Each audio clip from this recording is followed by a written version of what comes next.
नमस्कार मैत्रिणींनो. तर मी आज आली आहे बघा, डीमार्टमध्ये आली आणि छान असं थोडंसं घरचं सामान घ्यायचं होतं.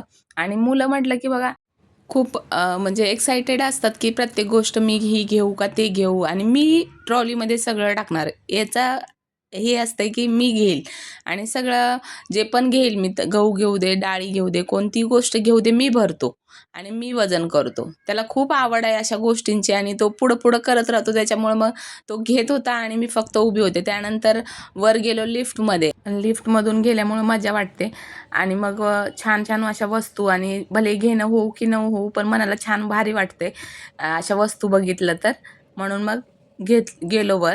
तिथे गेल्यावरती याचं चालू असते की बाबा खेळणे बघितल्यावर तर मी हे घेऊ का, मी ते घेऊ का, मी हे घेऊ का. बॉल मस्त खेळून घेतला, सगळ्या गोष्टी खेळून घेत असतो पण घेत नाही कधी कोणती गोष्ट. आणि अशा प्रत्येक वस्तूला तो असं मी घेऊ, मी हे घेऊ. आणि छान असे दिवे पण आलेत बघा. आपलं गुढीपाडव्यासाठी छान छान दिवे आले आहेत आपल्या डीमार्टमध्ये. खूप छान आहेत आणि मस्त वाटतात. आणि असे कंटेनर बघितल्यावर तर आम्हा बायकांना तर मोहच आवरत नाही.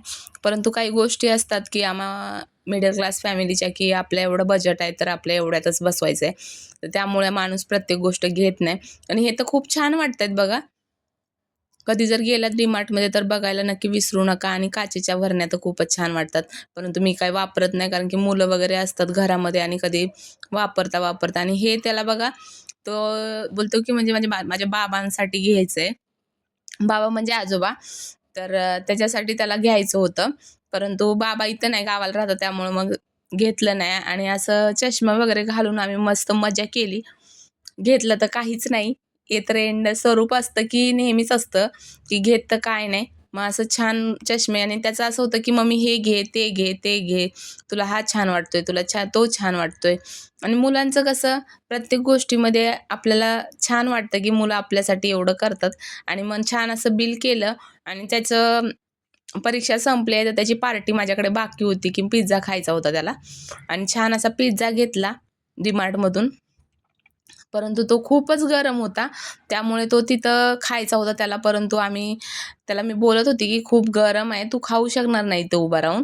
त्यामुळे मग तो तरी पण त्याचं चाललं होतं की मी इथं खातो. त्याने सगळं टाकून घेतलं, परंतु एवढं गरम होतं ना, तर चटके बसत होते. त्यामुळे मग त्याने ठेवला तोच पिझ्झा आणि माझा आईला बोलला, आई राहू दे, मग आपण घरी जाऊन खाऊ. आणि 5 मिनिटाच्याच अंतरावर घर आहे, त्याच्यामुळे मग घरी आलो आणि मस्त असं त्याने पिझ्झाचा आस्वाद घेतला आणि मस्त त्याला आवडला.